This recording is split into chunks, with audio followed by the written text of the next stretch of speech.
welcome. I have so much respect for both of your work and lives, and I just want to begin by asking each of you to say a few words about how you see the lay of the land right now regarding the topics that we've already brought up.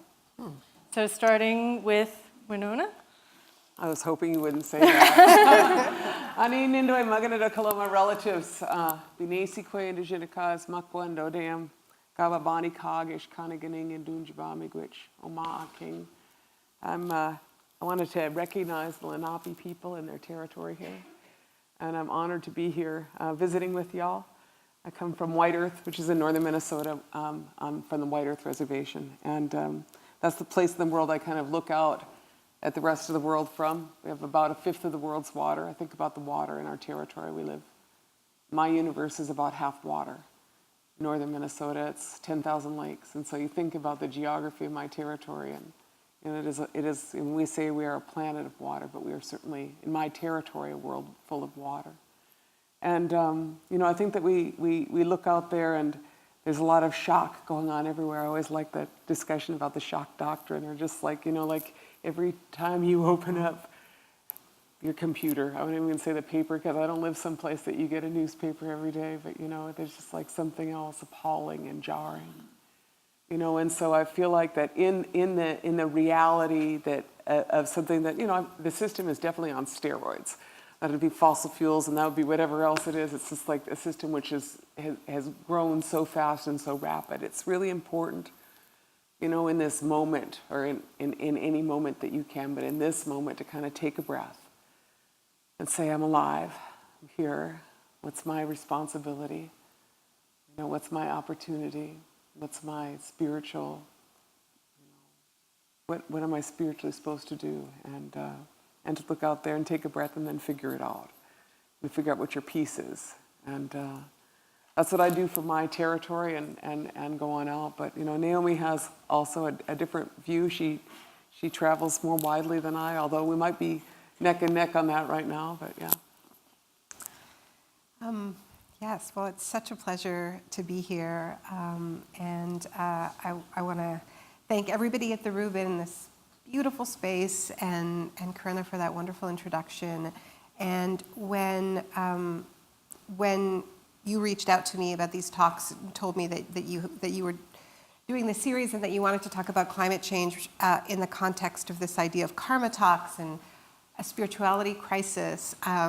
And who would I want to talk to? Is like, well, I know who I want to talk to. I want to talk to the person who's taught me so much, and that's Winona. Through your writing over the years, long before I'd actually met you, I've been learning from you. And for me, it's just speaking personally, I feel like I come much more from the world of sort of hard politics. I'm a little uncomfortable talking about spirituality, and it's not. I'm a journalist, and I wasn't kind of raised in that tradition, or I kind of was a little bit in a way that I rejected, a way that sort of made me cringe, and sort of second wave feminist household, and like sort of enforced kind of hand holding and stuff, and so I sort of, the way I developed my personality was a little bit in opposition to that, and came to writing about climate change late in my career. Really, I've just been writing about climate change for the past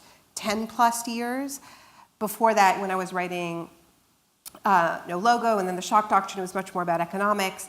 And I came to writing about climate change out of an interest in human rights and economic justice, because climate change lights all of that up, what the North owes to the South, what we owe to the South in the North. But the more I dug into the subject matter, the more it kind of pushed me into terrain that I didn't feel particularly comfortable or equipped to deal with, which is I've come to see climate change, yes, as an environmental crisis, yes, as a political and economic crisis, but also a spiritual crisis and a crisis of narrative. And even talking about in the context of the title for these talks, these karma talks, is really resonant to me, because I feel like we are in a moment where we are living our karma collectively as humanity within a culture that tells us that we can take actions without reactions, right? It's a dominance-based culture that tells us you can be the master of the universe, right? If you're rich enough and if you've got all the right toys and all the right tech, you can dominate nature. And that is the story that has been told now for a few hundred years. Longer than that, but it was really the fossil fuels that allowed that fantasy to seem more like a reality, right? The steam engine was originally marketed to the industrialists in the 1700s as this technology that would allow men to act as gods, right? To dominate the waves, to, sail your ships, even when there's no wind, and to build your factories wherever you wanted, even when there's no water. So to literally be severed from nature for the first time, and that being the ultimate power. And so climate change is like, you thought you were the boss? Like all the time you've been emitting carbon these hundreds of years. Maybe the reaction is delayed, but boy, oh boy, anyone who's ever been in the middle of a superstorm, as people in this city have been with Sandy, or anybody who's ever felt the fury of the winds of a hurricane, or anybody in California experiencing a wildfire, knows the illusion of that story of apartness and dominance. So yeah, so like I said, I don't feel totally comfortable in this territory that my own research has taken me into. So I'm so happy to be speaking to both of you, who I feel are much better equipped to help us think this through than me. Well, in this time of learning from Winona's work, has there been a question that's come up in your mind that you would want to ask her, or a point of disagreement, or anything that you'd like to bring up now? It's really funny. What? The thing that she's been disagreeing with me on all these years. All these years. No, I think, I'll talk about a really key concept for me from Winona's writing, which is really the centrality of the duty to protect cycles of regeneration, right? I think Winona talks about this, the idea of continuous rebirth, right? That's part of the duty of being human. And to me, that helped me so much to clarify, what is the antithesis to an extractive economy, right? And that's what we have. And that's not just about fossil fuels. Everything about our economy is about extracting the maximum value from labor. Think about the way Amazon treats its workers, right? Just work them till they drop dead, right? Not that that's relevant to this city or anything. Or even the way our own relationships are now commodities to be abstracted as we, like things on Facebook and Twitter and so on. That's just being data mined, right? Yeah. So, and then, you go to an area like the tar sands, I'm Canadian, and, you hear this phrase, overburden, right? Which is the phrase mining companies use to talk about the life that gets in the way of their bulldozers, right? As they try to get at whatever they're trying to mine or dig up, and overburden is, life once you're finished with it, the workers once you're finished with it. And so that's extractivism, right? And it is, it seems fundamentally to be about an economic model that does not respect life, that does not respect the need for life to be able to regenerate, to recover, even, a worker needing a break or a holiday, right? Or our bodies needing breaks. So yeah, I would love to hear Winona talk more about that idea and the centrality of that idea, and the kind of hope that it represents as we're in this moment. You said, where are we? Well, I feel like where we are is we're in a moment where the stories are crashing around us, the systems are crashing around us, but whatever's going to replace it is far from clear, right? Yeah, no, I want to, just talk a little bit about what you started with a little bit, too. I'm thinking about, one of the things about America and Canada, too, is this transience. Most people don't live where their parents lived or where their grandparents live. And so there's this there's been this, starting with Manifest Destiny, but, moving on from there, the idea that the pastures will be greener and you can just keep on moving. And so because of that, there's this lack of responsibility. And the idea that you can just keep moving and it'll be better someplace else. And one time I was in Pahoa. I don't know if any of you have been to Pahoa. It's over by Hilo. And there was this guy there, and he was like, "We just moved here from California." And I was like, "Yeah, I bet you did." And then you look and they're trying to make exactly the same thing they just left. And I'm like, you need to quit at some point. You need to just stay put. And I think of it as being a patriot to a land, not to a flag. Find some place and just stay, just stay. But that transience has made this this America, and with it there's this whole set of amnesia that's really clear. I was here a couple of weeks ago for this really great powwow that they had at a Lenape powwow where Lenape people came back from so far to their territory. It was really heartwarming, and I thought about that those people remember their stories and they remember why Wall Street was, and and what happened here at Manhattan, and I think about that, and then I think about how Americans have this huge amnesia, a historical amnesia, and then I think a lot about ecological amnesia, which is people don't remember that there used to be trees there, or that you used to be able to fish there. Or, and I'm someone that probably is like a lot of people, is that I don't want to have amnesia. I want to know, I want to live it, I want to be there with those beings, and I'm going to do what everything I can to make sure that those beings can come back. Whether they are buffalo or sturgeon, we've done sturgeon restoration. And that, goes back to some of what you're talking about, is that our worldview, an indigenous worldview, I think of as being really a cyclical worldview, where you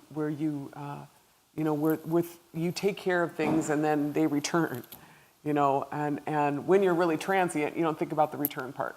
You just think about moving on, and that has developed a major psychosis. As we are dealing with, as far as we were talking a little bit about spirituality, and I was just thinking about long time ago, I went to these hearings on the American Indian Religious Freedom Act. And I think about that a lot because, of course, this country was founded on the precepts of religious freedom, but Native people have not had freedom of religion, in this country. And so, finally they have this law passed, 78, that starts talking about that you can actually go to have your Sundance ceremonies, or in our case, your Medewan ceremonies, that they're no longer illegal. So many of our ceremonies were just forced into this really hidden place, and it was really hard on our communities. So I go to these hearings, and it was kind of like having the leaders of every major indigenous spiritual practice in one room. It was it was like hanging out with the Dalai Lama and all the cool dudes all at once. It was just this moment. But they were talking about the difference between some of the religious traditions, which I know it's the holiday season, but they're talking about, they referred to Judaism and Christianity as commemorative religions. It was a really interesting construct. Commemorative religions, remembering certain very important moments in the spiritual teachings. And they were talking about our religions as being reaffirmation religions, where in your spiritual practice, you reaffirmed, whether with your drum dance, you reaffirmed your relationship, or the Iroquois Thanksgiving speech given at the opening, where you reaffirm and acknowledge all of those relatives, whether they have wings or fins or roots or paws. And I think about, I never tell people how to pray. I just say, pray, good idea if you pray. Some kind of that spiritual connection. But I think about that within that, there is this worldview that comes of understanding your covenant. Understanding that you've got this deal as humans. We got this deal. We take care. We are grateful for the greatness that the Creator gives us, the food, the wild rice, the beauty upon which we look. And then in return, we have this responsibility, which is this covenant, this agreement that we take care of things. And I think about that motivates a lot of our thinking in this. in terms of, I refer to the economy that you are speaking of, I refer to it as a Wendigo economy, the economy of a cannibal. You know, and in our teachings as Anishinaabe people, they refer to this time as the time of the seventh fire. It said that, you know, we would be at this time where we would have a choice between two paths. And one path, they say, is well-worn, but it is scorched. That's what their prophets told us a long time ago. And they said the other path is not well-worn, and it is green. And it's our choice upon which path to embark, these two choices. The scorched path is what, you know, we see around us, you know, where, you know, whether it is the clear cutting or the mining or the extraction, you know, Wendigo economics. You do not leave anything. You know, it's a scorched policy. Mm-hmm. And then, you know, you cannot, within our understanding, you cannot return and pretend that you're going to get life out of what you are trying to destroy, you know. So I refer to it as that. And I think it's really important because it's been, you know, I mean, I went to school for economics and they like teach Wendigo economics is basically the one way to go. Mm-hmm. You know, the whole capitalist model of, you know, keep it up, you know, macro, micro, and, you know, I think that now, no time like the present to reevaluate that, you know, no time like the present, you know. And that's a challenge to the left as well as the right, you know. I mean, I think that, that you know, one of the things that is happening now is, yes, there is absolutely a surge of some very, very terrifying extreme ideas on the right, but there also is a kind of a breaking apart of the hold of neoliberalism on the imagination at the center. And now there's like generations of young people who are willing to say the word socialism and are joining the DSA and are willing to put really bold ideas on the table. And you look at, you know, figures like Alexandria Ocasio-Cortez and, you know, this incoming class into, you know, Congress, and it's really, really exciting. But I still think that the left hasn't really grappled with its own extractive traditions, that for the most part, we have been arguing over the redistribution of the spoils, right? And without fundamentally questioning this model that takes and doesn't respect the right to regenerate, doesn't give back, right? But I have to say on the transients front that I want to do a shout out to all the wandering Jews out there on the first night of Hanukkah. And I do believe that, you know, as I've sort of, you know, I'm a relatively recent mother and having been a very lapsed Jew for a good 20 years, feeling some duty to, you know, introduce some basic Jewish rituals.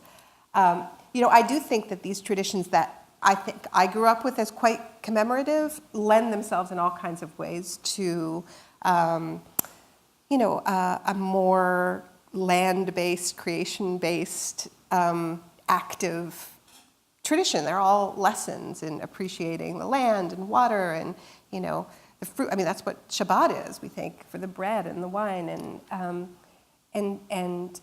so there's ways of practicing it that are not only commemorative. And this is really a huge challenge that we face, right? There are more people on the move right now than at any point since the Second World War, and that is not going to stop. So we have to figure out what rootedness means, what responsibility means in the context of mass migration, right? And like I don't know what the solution to that is. You know, I mean, I think that, you know, first of all, a lot of people wouldn't really want to move. Yeah. I mean, you know, like I live over by Fargo. You know, I know that sounds really far away. You know.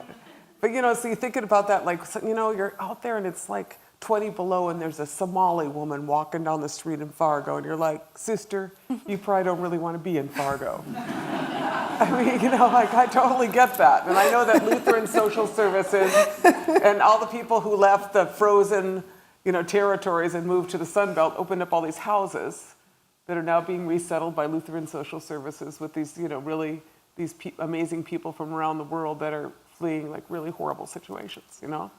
And so I totally, you know, recognize that there is all this moving and most of us, you know, I mean, my community is refugees. 3/4 of my tribal members don't live on the reservation. They were forced off in 1910 by basically a warehouser. A lot of the world is full of this, ravaged by corporation, forced out reality. And I think that in that context, my comment has more to do with just, the general American idea of, I'm just going to keep going until I get to the better spot. Right, and that is part of the narrative crisis that we Right, are in. right. Is like it's so baked into the national narratives. You think about these ideas that seem natural, like calling a place New England.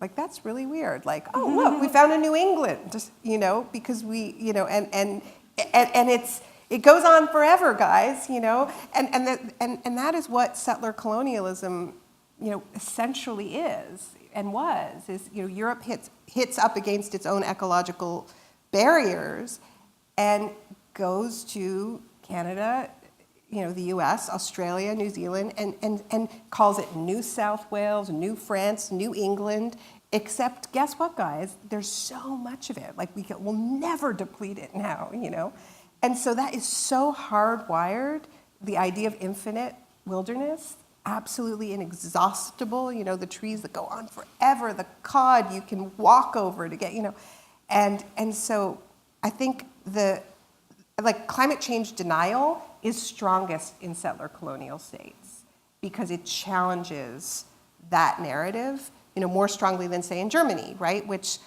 has been living with tighter ecological limits than, is the whole reason why these colonial projects started. So it's a heavy lift.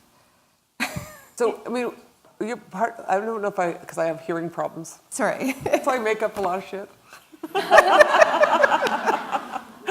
No, but, so you were talking about... So you don't know if you disagree with me or not. Yeah, no, I don't. I just said, so because I was thinking about how in Europe, Germany, is dealing with climate change. Is that what you're saying? Well, I'm saying that, you know what I'm saying is yes. Other countries that aren't transient yes. are we're going to get a little handle on this because we're not in such denial. And they also Canada, know that they US. felled their forests a long time ago, right? Whereas Right. these settler colonial states were created by Europeans as a sort of an extra country that was triple the size of where they came from, so they thought they couldn't exhaust it.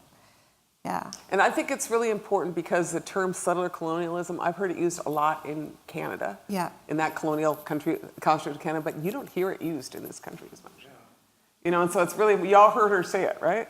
And that's a really, really important because it's a whole world view of entitlement, and analysis that has gone, with that term. And, I see it being discussed now in academia kind of out of Indigenous, in Indigenous-led faculties. But the idea of what kind of bags are you carrying, which is the settler colonialism bags is really important. And I think about the countering to that. I can't even remember where I was because I've been bumming around so much, but I was out by Colorado, I think, and they were talking about this place that was known as Harney Peak.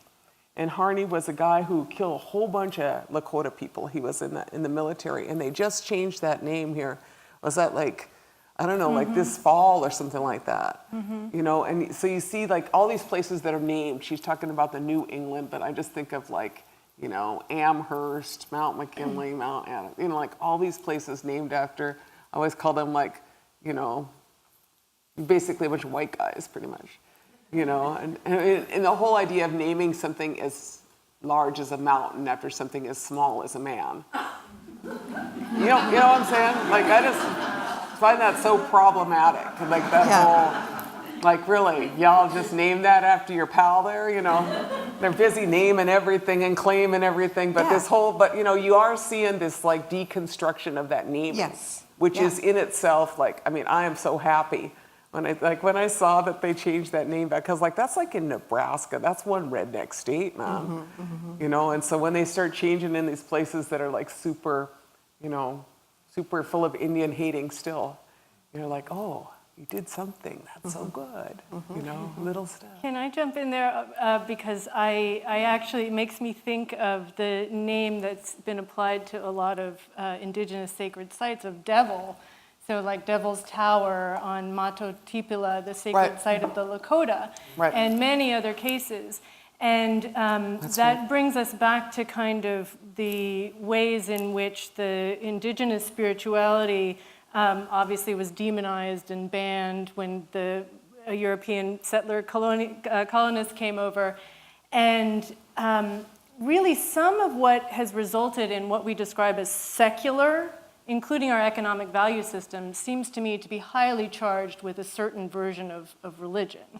And so I'm wondering, when you hear Naomi discuss about religion and spirituality and thinking about the kind of colonial constructs in which we think about religion, if you could explain a little bit about the relationship to land, how you see land, and whether that is in the category of spirituality or religion, or whether that matters. Right. So, I mean, there's two things I could say. One is to start with, I mean, the doctrine of discovery, that's kind of a big, formative set of documents coming out of the papal bulls that said basically if you're Christian, you own it, and the rest don't.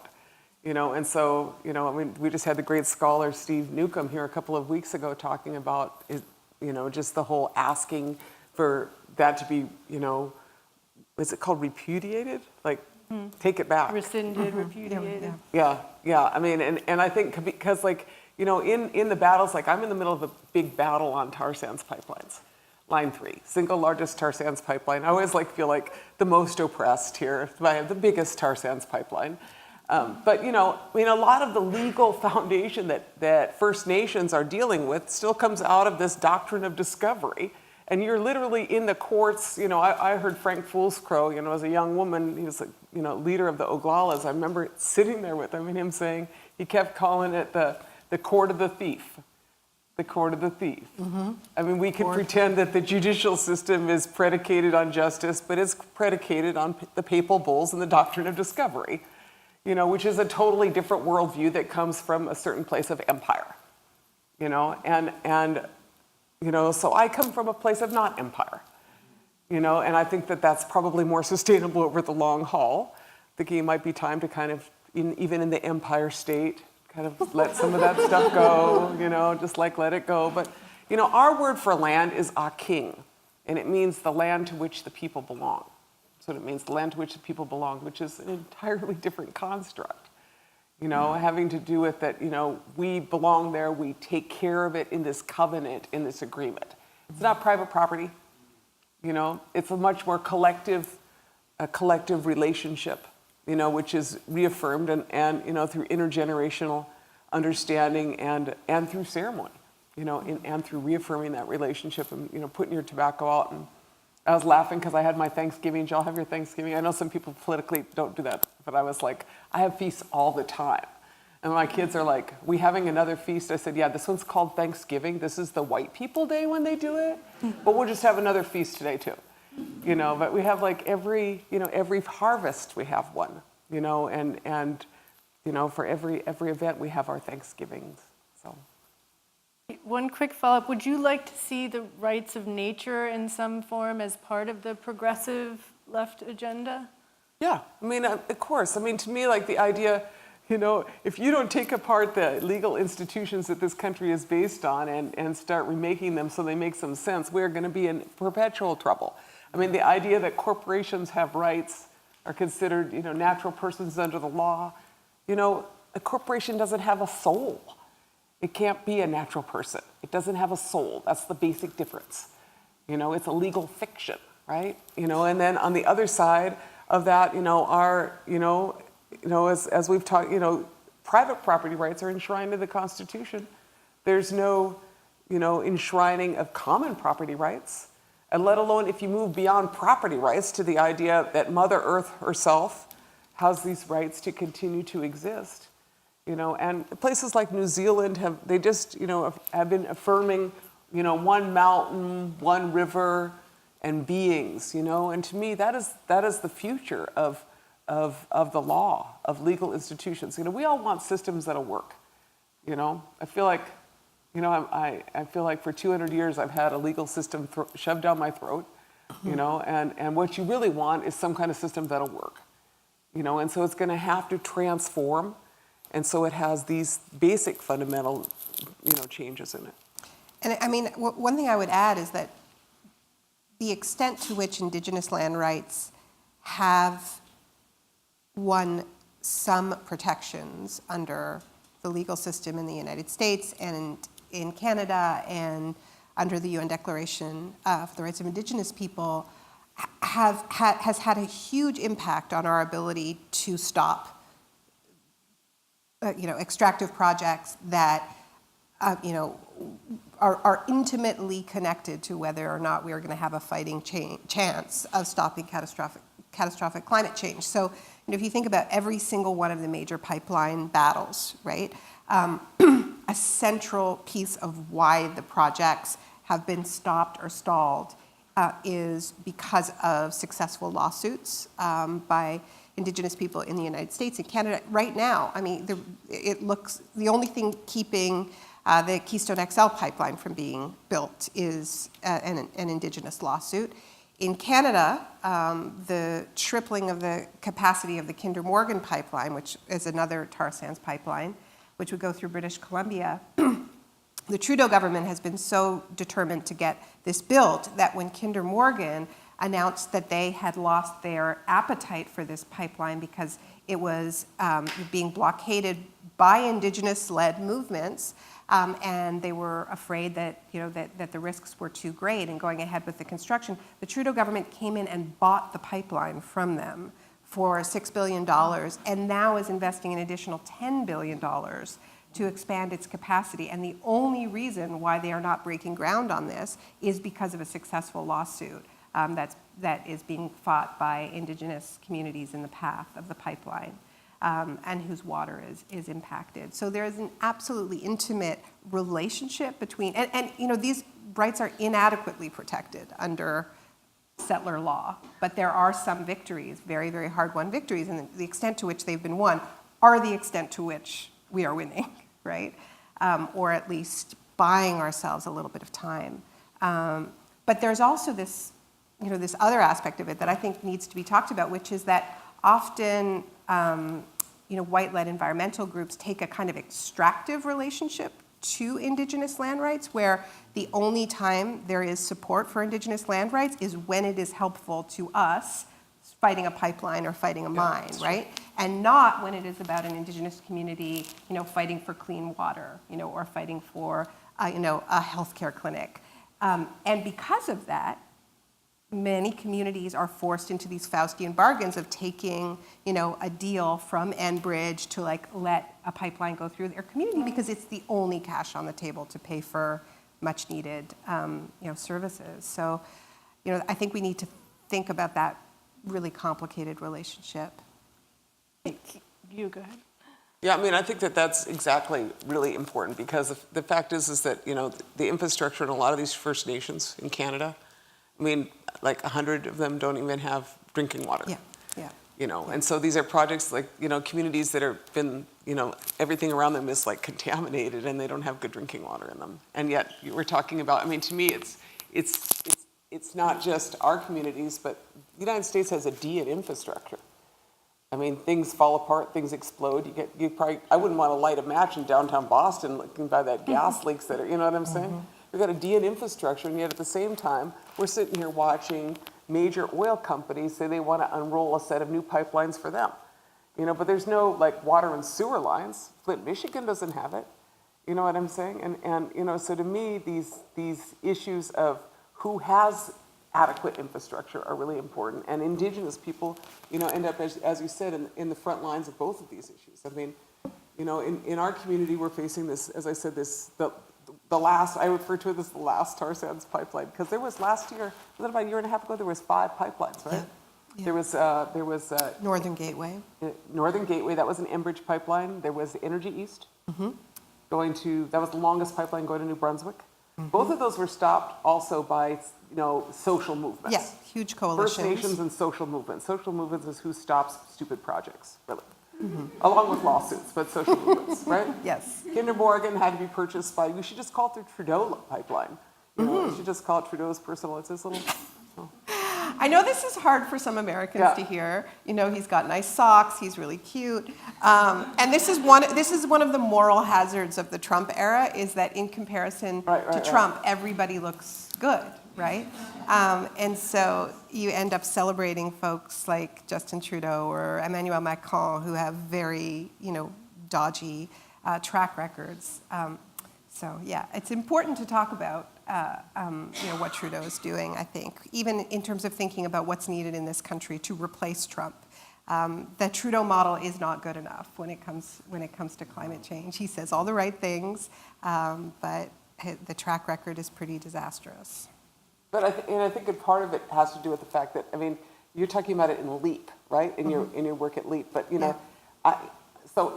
that left two pipelines. We were talking about the Keystone Pipeline, which is, of course, Obama did not issue the permits. And then it was, kind of dormant. And then Trump, with his little, magic wand, is like, I'm just going to make all pipelines work. And it doesn't actually work like that. Yeah. And so, first of all, they lost their shippers. And a pipeline without shippers is a little bit of a problem to get it to happen, right? And second, they didn't have a route. And then now they're in court. And so that's like, I don't know, Trump. I don't know if you're going to get your little fantasy there. And then leaving one pipeline, which is this pipeline that we're facing, the Enbridge Line 3, which is the largest pipeline, and it feeds into the main line, and it goes, if they get their way, it's going to go up through not only to Kalamazoo, but it's going to go up through the Straits of Mackinac, where, they got a 60-year-old pipeline that's already kind of like hanging in there, right? And so in this moment of, climate catastrophe that we are facing, to me, it is really strategic to put a stopper in the flow of oil. I think it's a great idea. And what I know is that Canada's got this really backwards plan. Like I was teasing Naomi, she doesn't represent all Canadians, I know that, but there's just this problem of everybody's always saying how great Canada is in comparison to the United States. And I'm like, well, let me just be clear on this. Most of the problems that we face in Minnesota are Canadian. Canadian multinational mining corporations and Canadian pipeline companies. And it turns out that Canada has actually 75% of the world's mining corporations are based in Canada. Yeah. And they have one plan for their economy, which is extract, mine, suck oil out of the ground. And, it's a petrostate is what it is. And so it's like this, it's this great, massive country to the north, with this Prince Charming kind of guy, and everybody keeps thinking we'll just go north because it's so much better because they have health care and, it's all good except if you're native. It's not good. And it's not good as far as the policies. And so to me, kind of the questions that we need to look at are, obviously, it's not just within the borders of this country. It's, world economic situations, and world economies and how they are, causing this spiritual crisis, and the intersection between those, and obviously what the greed that drives them, and the greed that drives the military that fulfills them, and so I just feel like, from my perspective, I work in a small area. I work in one place which is next to all this water, and it's next to where they want to do all this bad stuff. And as I look out there, there's a lot of people like me. There's a lot of people who are frontline people in these communities that, aren't going to get to go to New York and be at the Rubin, for sure. But they're just slugging away out there. And that resistance, Indigenous resistance is strong. It's strong, and a lot of us were at Standing Rock. We're all veterans. We saw it, we felt it, we took a lot of injuries, we took a lot of arrests. And when we got out of that, we weren't afraid. We were more pissed off. We're all more pissed off, and we learned a lot. We learned a lot, and that's what I think that's one of the things. We have a strong spiritual foundation. We have a tremendous amount of the world's biodiversity, right? And we have we're not going to get in a box. There's a lot of starve us out and try to force us into a box, but pretty soon they get back out. And the rest of us ain't getting in. So I think it's this really important moment where social movements need to join. Yeah. And this is, the veterans of Standing Rock. We're seeing this in Canada with the battle against Kinder Morgan. There's an amazing organizer named Kanahus Manuel, who spent months at Standing Rock. Her community, her traditional territory is at Secwepemc First Nation, which is in the interior of British Columbia. It's the largest landmass that this huge Kinder Morgan pipeline needs to pass through. And Kanahus started something called the Tiny House Warriors. And they built these tiny houses that are solar powered, and they have erected them in the path of the pipeline. So the company needs to literally tear down these houses that are, and they're covered in art, and they're just really beautiful, and they sort of embody both the right to the traditional territory and another way to live. And it's really a challenge to the company, and a very tangible and a symbolic challenge. But I think as we think about how we respond to this, like the no is really important. My book's called No Is Not Enough, but the no is important. It's not like the no is not necessary. Like, we absolutely have to stop these fossil fuel projects. All of them are built to last for decades, right? You do not sink $10 billion in a pipeline or $16 billion into a pipeline in the case of Energy East, unless you have a business plan that says it's going to be working for 40 years. And they all have that business plan. You amortize it. Like Winona, she studied economics. Like, that's how it makes sense. That's how you sell it to your shareholders. And then you read the IPCC report that came out a couple of months ago, and it says we need a 45% reduction in our fossil fuel use in the next 12 years. So two of these things do not add up. So we cannot have this infrastructure lock-in. But at the same time, we need economic alternatives, right? And this is what's exciting to me about this political moment, where we are seeing the emergence of a yes, of a coherent yes. It's not perfect, it's not articulated yet, but I think it's so exciting that these freshman congresspeople are coming in, and even though climate change was barely an issue during the midterm elections, it barely came up on TV in any of the official debates, on day one, Nancy Pelosi's office is occupied by a group of young climate activists saying, we want a Green New Deal. Nancy Pelosi stops by, Rashida Tlaib, is cheering them on. And they make this their defining issue, is we want a yes, we want a plan, And Alexandria Ocasio-Cortez was at Standing Rock and inspired by that. Oh, was she? I didn't know that. I've heard. Hey, wow, the power of Standing Rock, an untold history of the world. It's exciting. Well, I was going to say, with these pipelines, they're so destructive to the climate, so destructive in ways with the spills, and also connected to gender-based violence, and there is an epidemic of murdered and missing Indigenous women. And we know that corresponds along pipeline routes. So I wanted to just bring that into the room as well. And then also say that when these pipelines are sold, of course, we all know the money that's involved in terms of gaming the system. But there's also a PR component involved, and it's basically usually about jobs and also this idea of energy independence. And in both of those cases, it seems as if what you're describing as this moment with the Green New Deal has a very exciting counter. And I wonder if you could tell us from either of your perspective, and then we should probably open up for questions soon after that, how much excitement can we feel and hope can we have in the Green New Deal, and what can we do to support it?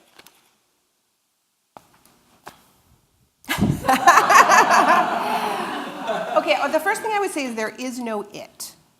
There's no Green New Deal yet. And that to me is one of the exciting things, is if you read the resolution, if you go to Alexandria Ocasio-Cortez's website, what she's calling for is the creation of a select committee, which now has 18 endorsers, or at least that's where they were at a couple of days ago. They may be higher than that now, 18 endorsers in Congress. To create this committee that would spend the next year mapping what that deal is. And it specifically talks about consultation with frontline communities, the environmental justice movement, academics, scientists, subnational governments that are trying to do this, cities that are leading on climate, like what the best policies are.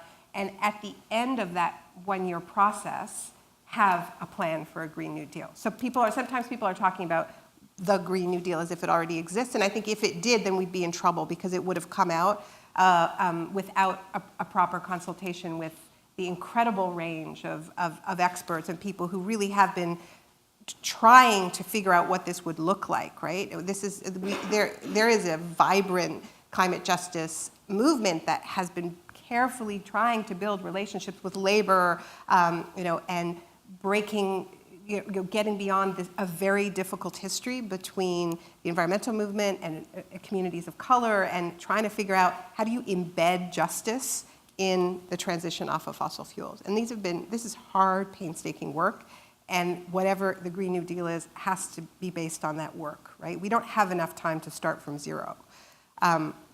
So what's exciting about it, to me, trajectory-wise, is that if this select committee happens, then there's a year of consultation and drafting.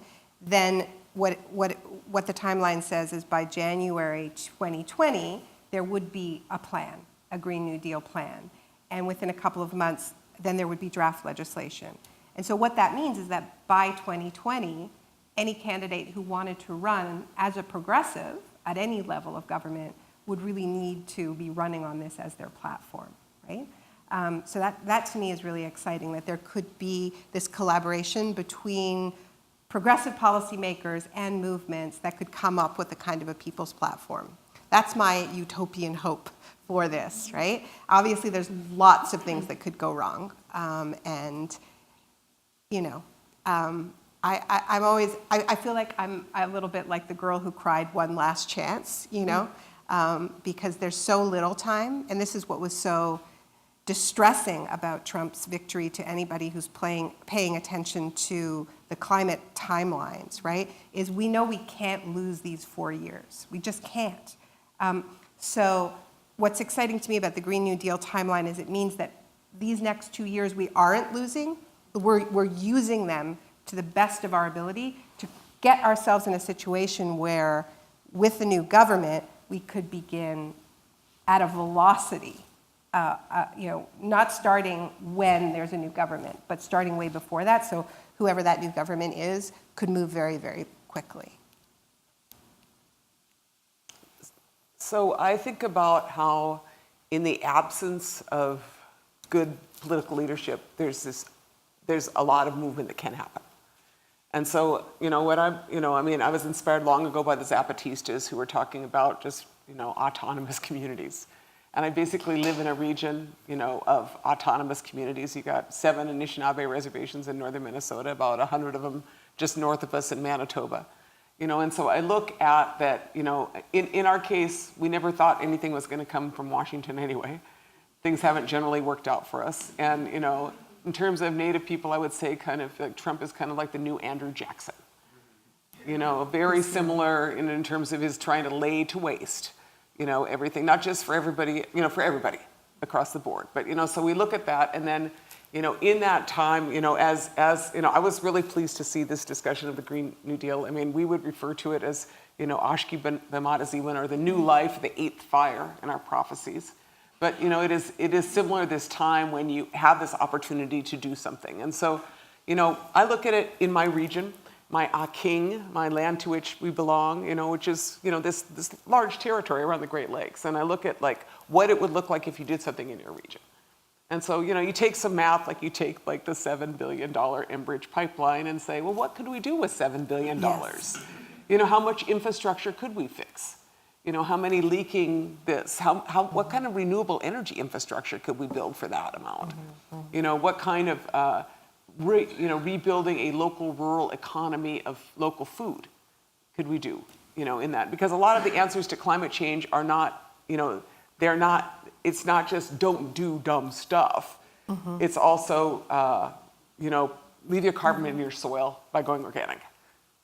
Put the carbon back in the soil, keep building stronger organic food systems, reduce the amount of moving stuff around you do, because the transportation carbon footprint that is upon everything from moving it halfway around the world, is expensive. And so I see these opportunities of people who nobody ever cared about anyway, making this transition, in our own territory. And, I'm a hemp farmer. That's another thing that I'm super interested in is the hemp economy. And I know, I used to say it and people would kind of move to the other side of the room when I started talking about it, but, I can't grow anything with THC, but I'm a fiber hemp grower. And my interest in fiber hemp is because it has about, much less use. I mean, there's no pesticides, there's no fertilizers. About a quarter of what we're using in terms of a lot of the insecticides is on cotton. And about 5,000 gallons of water for some jeans and a t-shirt, and everything that most of us are wearing is actually made of fossil fuels, right? So we used to all grow hemp. Minnesota had 11 hemp mills. I think Pennsylvania had 120. And with the criminalization of marijuana and the end of World War II, that just disappeared. And so we're looking at how you rebuild that. But to me, it has large implications. We don't actually make any clothing in this country anymore. We offshored all of our textile industries, in globalization in the 1980s and the 1990s, and stilled all the mills. And so, to me, the next, I feel like that a lot of the political system is controlled by the unenlightened, but at the same time, the economy, the largest growth sectors in the economy are in organics, and a lot of it is women in organics and small farming, you know what I'm saying? So as I look into where the transformations, renewable energy, that's what we're looking at in our region, is how you build this new Green Deal in a region with an Indigenous leadership. That's our interest, because we are the people that live there, and we have these 7 large reservations, and every one of them is looking exactly at the same, thing that most cities are looking at. No climate change adaptation plan, right? Where's your food going to come from 20 years from now, guys, right? Where's your energy going to come from? Where's your water going to come from? Places are not ready. And so in this moment, while, in between the elections, we will keep preparing. We will keep building that infrastructure so that when new leadership is elected, they will have partners, and we will be there to lead them, But I was really heartened. I mean, there's a lot of things we did not get in the midterm elections, but Minnesota, we busted our butts. And, we have this little bus that says Stop Line 3, and we called it the Res Uber. And we drove around and drove people to the polls who did not have proper addresses because of, that North Dakota's decisions seemed to ripple over into Minnesota, Yeah, but we got our people out there. We got our people voting. We had the highest voter turnout of any state in the midterms. So I was like, You think I need to open it up? Is that okay? yes. Yeah. Okay. So we do have some time for Q&A, and I would just ask that you be very brief so that we have a chance to have more than just a handful of questions. And we'll start right here in the front row. Oh, I can see you now. Hi, thank you so much for coming. I've learned so much. I appreciate your wisdom. One of the things I also wanted to benefit from in terms of knowledge and your experience and your wisdom was definitely the connection between the relationship between violence against women and the earth. And although we apparently mentioned women briefly, if you could speak to that, that would be really great. So I think it's a wonderful opportunity, and if it also feels a bit like a missed opportunity. So I appreciate that. Thank you. Well, I mean, I think there's, I think there's a relationship in this sort of the grabber mentality in general. I think a lot of what we're talking about is building a culture of consent, right? The land gives consent, or you can just try to bulldoze over it, and that's the extractive mindset, right? And so I think, I call Trump the grabber in chief because I don't think it's a coincidence that we have these men who really do feel this extreme sense of entitlement to women's bodies, whether, to grab them or to regulate, women's bodies in other ways or reproductive freedom, and also the centrality of the extractive economy in the whole political project. I see them as related. but I also think Winona is in a better situation to talk about places where you have these man camps that get set up, right, to frack for oil, and where you see rates of abuse of women skyrocket. And so, yeah, do you want to talk about that a little bit? Yeah, it obviously precedes, because settler colonialism had a lot of rape. Yeah. Involved in it, and it is just the entitlement to Native women being third-class citizens and being really objectified and cast aside is historic. Mm-hmm. And I am like a lot of other Native women, I am a woman who has had a cousin in the river. And I think that there's a lot of us in Minnesota. I mean, you look out there, and almost every family has had somebody who has gone missing. And so I think about it, and that was before the man camps. Right, that was before the next round of crazy. Do people know what the man camps are? We're talking about when the camps come in for the mining and the oil and the pipelines.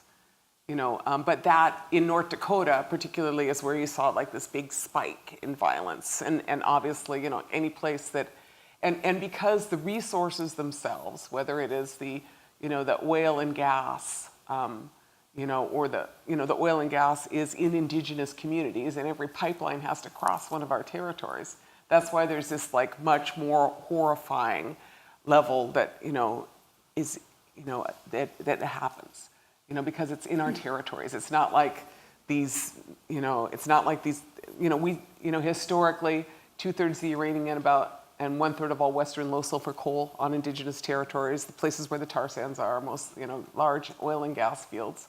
Dene territory. 500 of them. Yeah. Uranium mines. Right. Right. Yeah. It's a long historic practice, which now is becoming more. People talk about it. Canada has a commission on it. But it's a very, very fraught, falling apart. Yeah, it's like it's not even like you have PTSD over it. It's like you have ongoing trauma. Yeah. We are the people you worry about your girls. You worry about your girls in your community. I live on the reservation, and you're worried about your girls. You're worried about your young women, and all the people that come in and what happens to us. Yeah, and I think the only difference in Canada is there is a bit more of a national conversation about murdered and missing Indigenous women, and it's and there's discussion about the relationships at the sites of extraction, but also the relationship between extraction and land dispossession, right? So, right.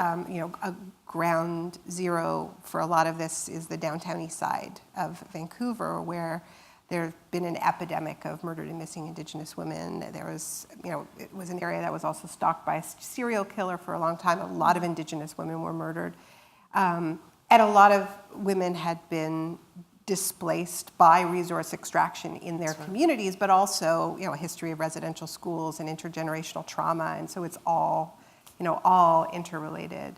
And some of this is tricky to talk about because, I don't think rape should ever be a metaphor, right?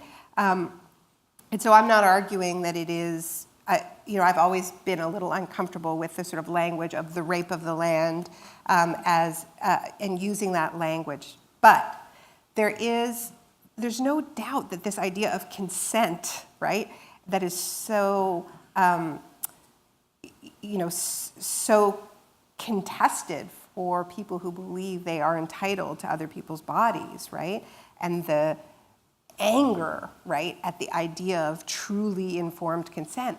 There's just this undeniable parallel with the whole language around free, prior, and informed consent, which is the language in the UN Declaration on the Rights of Indigenous People. And when Canada and the US, Australia, and New Zealand would not sign the UN Declaration on the Rights of Indigenous People, it was because of the word consent. They said, we will consult, but we want to take out the word consent, right? Like we will consult with you and then just do whatever we want, right? That's exactly right.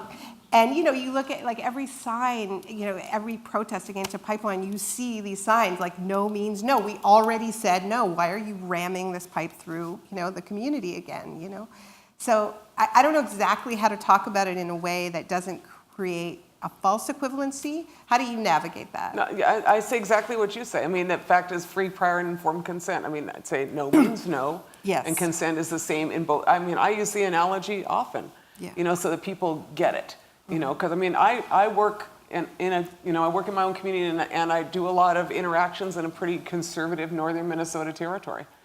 I'm talking, and so I'm writing for these small conservative newspapers, and I'm like, consent. Y'all got that, didn't you?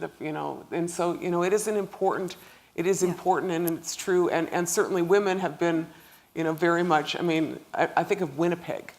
To me, that is like my city of how, flooded out communities. And then they got these people that are living in hotels for 7 years. Native people that are refugees in that community and on the streets too. It's, but that is all because of this whole same process, Someone ready to answer over there, maybe, I think. And then we could start with the red glasses for the next one. Yeah. Hi, what a wonderful discussion. I know both of you in your careers have done a lot of connecting between environmental issues and war and militarism, but yet we're at a moment when the environmental movement has a lot of vibrancy to it, a lot of youth energy to it, and the peace movement is pretty anemic and trying to find ways to really connect more with the issues that are so connected in reality, but not in our movements. So how would you suggest we do a better job at that?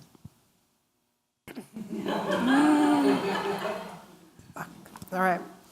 You take the next one. I think you think of Yeah. these things all the time. That's like your thing you think about. No, look, obviously they're connected, right? And I think the fact that we even need to, that it's even work to make the connections is an expression of just how siloed our movements are. For Corinna read that extract about just how strange it is that these very obvious connections so often don't get made, right? And that's Medea Benjamin, for those of you who don't know, who's just been one of our most stalwart, voices for peace. At it, when there's a huge anti-war movement and millions of people in the street, and when there's, just kind of, just a few of you.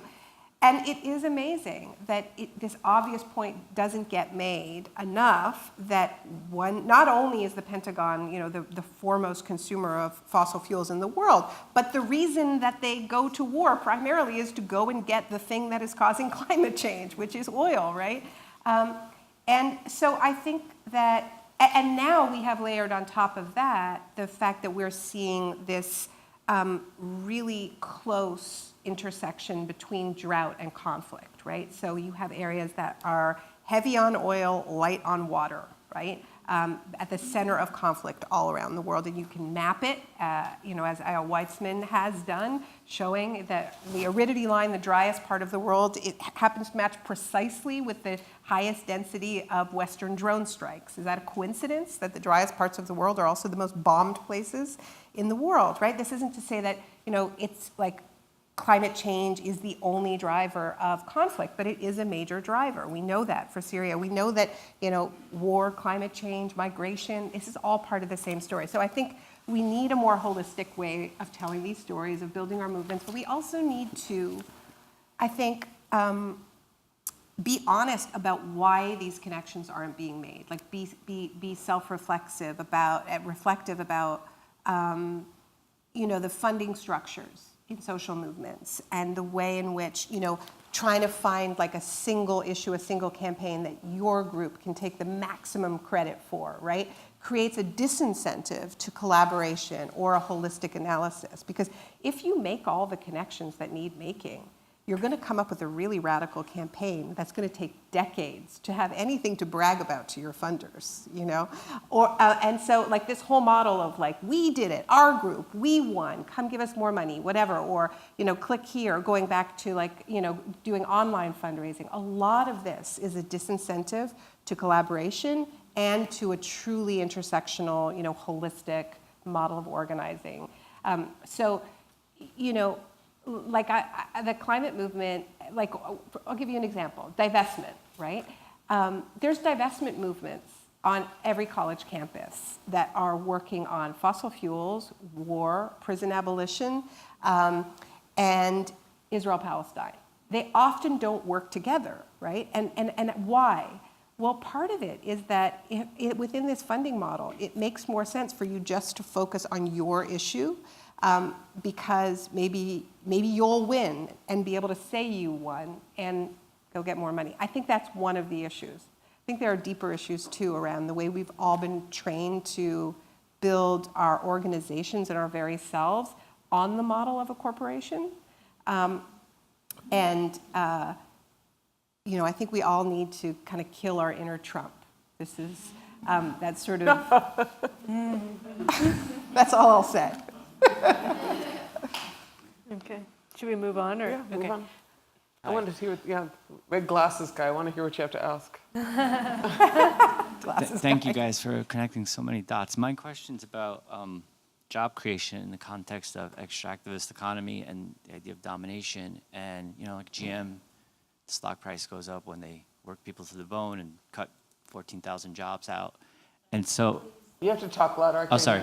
My question's about job creation and in the context of the extractivist economy and this idea of domination. And, a company like GM, their stock price goes up when they work people harder and they cut jobs. And what kind of alternative models for the proposed 10 million jobs for the Green New Deal could be explored that fit outside of the current economy, ranging from worker-owned co-ops to independent small scale, and also rigorous fair trade criteria so that the materials to make the wind turbines and solar panels are also considerate of the communities where the materials are sourced, like using more hemp and stuff like that.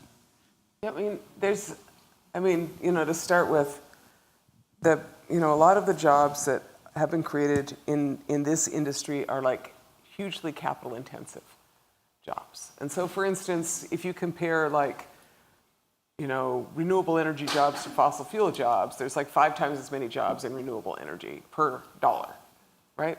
So looking at, kind of the deconstructing some of the mythology. And so to me, there's a whole bunch of mythology in the economic analysis. So for instance, there's the economy of scale argument. Well, the economy of scale argument assumes that you don't have any diseconomies. You didn't ship it around the world or, hurt somebody over here to get it here. It assumes that Beulah, North Dakota with 5 coal-fired power plants, that it's all gonna work out for them. And it isn't, because it turns out that all that mercury is blowing my way in Minnesota. There's a whole bunch of analysis that needs to be deconstructed. There's no easy answer. One of the things that I look at, I had this interesting moment a couple of weeks ago. I was up in Buffalo talking at the university, and I looked, I had not been in Buffalo before, and, I was driving, and they don't have any industry left, right? It's the Rust Belt, and I was looking at this one place where there were these wind turbines that were up. There's a wind farm on the lake, and it's in the lake, and it's on the lake. And I was like, so what was there? And they were like, that used to be where Bethlehem Steel was. And I thought about this moment where it's kind of on the graveyard of the last economy is this new economy building. Mm-hmm. And I was like, that's what you probably need to do. You need to take all those brownfields and turn them into places where there's renewable energy. Because, that's what you're going to need to do, because you can't do a lot of stuff there, but you could do it on those brownfields like Kayenta, like those strip mines down at Navajo where, this brother's from. So I think about envisioning this transition, and then also, deglobalizing the economy. The fact that you can't, the hemp outfit I didn't wear today, but it came from China. You know what I'm saying? All the fabric came from China, because we don't make anything in this country anymore. We make it elsewhere. And in order for me to process the hemp in my field for my little fledgling project, I had to order a decorticator from China, that came in, and it was, $2,200 and $50 to ship it from, Beijing to Chicago, $300, and then another $300 to ship it for me, and then $550 Trump tariff. I really like that on it. But my point is that why couldn't I get that here? Because we don't make anything here. right? And we should be making things that are helpful to, that we need for growing food or for processing at a level of technology which isn't dehumanizing, or at a level of technology, I look out North Dakota and I look at agriculture and it looks like a military tank rolling across the land. Agriculture as practiced in America is war. Half the stuff that they're using comes from the military or Dow Chemical and, was invented by the military and, and the way that they relate to our land, our king is like war. They lay to waste. They lay to waste our aquifers, And so to me, you got to demilitarize your economy at that level. You got to demilitarize the war economy of agriculture. And, so within that, there is a lot more of labor. And then I think about it, though, because, like, Americans now, like, I think we're, kind of really an absurd bunch. Spend a lot of time, I'm sorry, present and company excluded, of course, but, you look at it and people spend all this time, like, on labor-saving devices, and then they go to the gym, right? Y'all know what I'm saying is, it's like, I feel like, we're so busy, like, making sure, and I'm too busy, I can't go in my garden. I was like, well, if you worked in your garden, you wouldn't be so darn fat, or out of shape, or, you know what I'm saying? I'm not, I'm just saying, like, because this is what I say in my community. I'm like, and then you see those little things like where you can sit there and you can have something massage your legs while you watch TV. I was like, really, that's just great. That's what we all need. What I'm saying? It's like, don't be so big on, like, not labor. Like, maybe put a little of your personal manal or your personal energy into something to make it better, or to have your print on it. So to me, that's how you rebuild an economy, or, I don't really think an economy, I think of the gross national happiness indexing, and that's what Anishinaabe people have in our value system, is this idea of how you reaffirm your relationship, and it's, it's called the good life, Minopamata. But I think that's the, as we look forward, that's what we're after. We're not after GNP. We're not after, how much profit. We're after an economy, we're after a way of life that is good.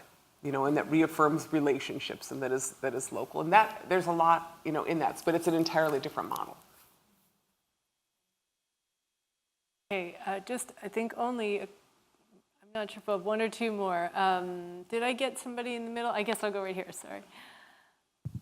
Hi, thanks so much to everyone and all the work that you do, and for speaking clearly about everything. I'm just following up on this talk about the economy, and Winona, I love the envisioning, what can I do with the $7 billion that would go into this pipeline, and then this woman's question about peace and the trillions of dollars in the warring economy. So, but then there's this spiritual component. So if we build a new economy, we still need somehow to shift the idea that having the most isn't the best. So that's the piece that I feel like is at the heart of the spiritual part of climate and a new economy that I'm interested in hearing your reflections on. Thanks. Can I just add one thing? I read that the original title you'd considered for the book, This Changes Everything, was The Message. Mm-hmm. Is that right? Is there something about that question, the message, that are connected? Yeah, we were going to call it that, but then we realized it would sound like way too like Christian-y. Like we would end up in the Christian sections of all the bookstores and stuff. Because I looked up and there were a lot of books called The Message, and they were all about Jesus. So we...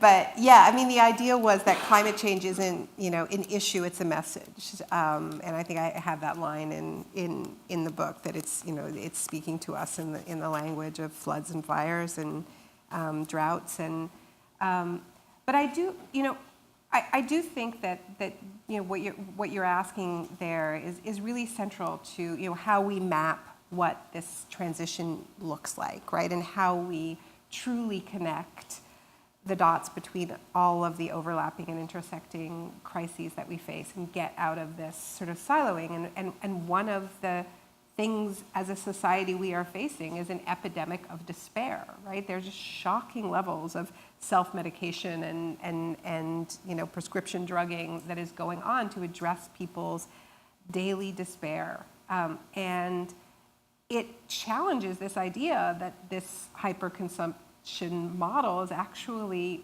making people happy and meeting people's needs, right? And this never enoughness that leads to that kind of isolation or sedentary lifestyle, apartness from one another, from nature, like it's not working for people, right? But I think in political spaces and left spaces, we often don't have the language to talk to people's emotional crises. And I love the piece in the lobby of the Rubin right now that is just sort of bringing people in and getting people to, this great kind of wailing wall there, talking about anxiety and hope, right? This is the Monument to the Anxious and Hopeful by Candy Chang and James Reeves in the Spiral Lobby, which everyone is welcome to visit. Yeah, and I mean, I think, and the participation levels are extraordinary with it, and I think because there really aren't a lot of spaces people have to give voice, give expression to the emotional side of what it means to be alive, in this moment. And I think writing it on pieces of paper in a museum is great. Even better to do it face to face in a space that feels nurturing. It's one of the things that we don't do well enough in the environmental movement. We share really scary information and we don't give people space to grieve and process what this is doing, to our emotional lives. We plow through it, and then we are surprised when our movements destroy one another because people are unhappy, So I think we need to imagine the future that we want. We are building in the rubble of neoliberalism, and neoliberalism has been a war waged on our collective imaginations. Margaret Thatcher said there is no alternative, right? And slowly, we're starting to believe that maybe that's not true, but our imaginations are atrophied. Hollywood does us no favors. You go to, any movie set in the, near future, and you'll see a variation on an apocalyptic narrative that the future is like us becoming like brain-eating zombies, right? It's ecological collapse, scarcity, it's, some kind of walled city of super winners, beating off the hordes of locked out losers, right? And it's like, why do you need to go to the theater to see that, right? Like, just look at the border. We need, this is the work of artists too, to help us imagine another future other than the one that we have on constant repeat. So I don't know if that answers it a little bit, maybe. No, I just want to say a couple things on that. I mean, I do think that indigenous economics or indigenous economies are a lot more about generosity than about hoarding. And I think that there's something to be learned in that because, obviously we've become this hoarding and scarcity and fear. People are a slave to their stuff. It's amazing. And, where in my territory, people in Fargo, with their extra 2 garages for their boats and their stuff. And everybody's got it, and then they're all worried about their stuff. And so this, it's this whole psychosis of stuff, which is, Looters trying to will feed be shot. Huh? Looters will be shot. That's what people put on their houses when they have to evacuate because of a hurricane. Right. They're so and so, obviously that speaks to that, stuff ain't gonna make you feel better in the end, and so it is this moment for this next piece, but I never refer to it as the alternative.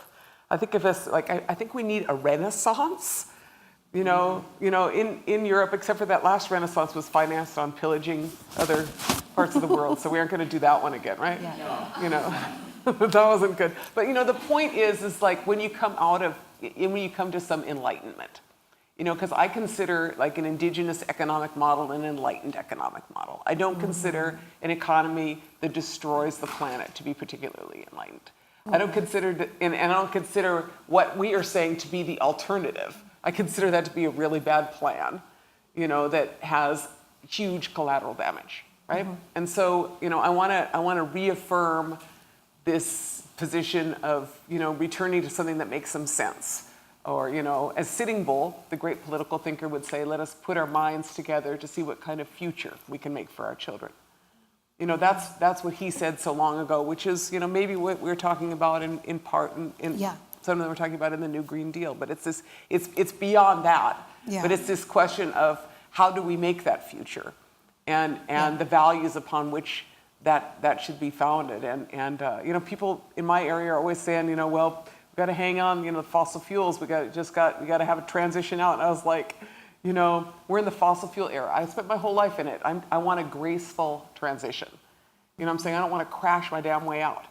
I want some kind of like a graceful transition out of this era, and we're going to leave it. That's what we're going to do. We didn't leave the Stone Age because we ran out of rocks. You know what I'm saying? It's just like at a certain point you just kind of, what I'm saying is like, metaphorically, of course, but But the point is that, sometimes you just make a conscious decision to move. And I think of the word imagination, it comes from this word imago, which is imago cells.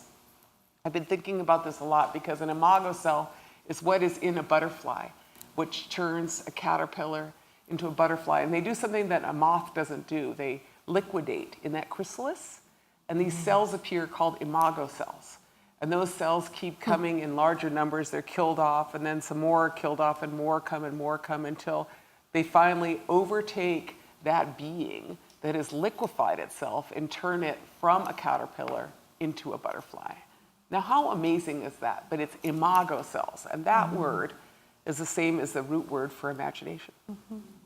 So I'm just like, let us imagine, and we are the social imago cells. And that transformation will occur, but it requires, the constant nurturing.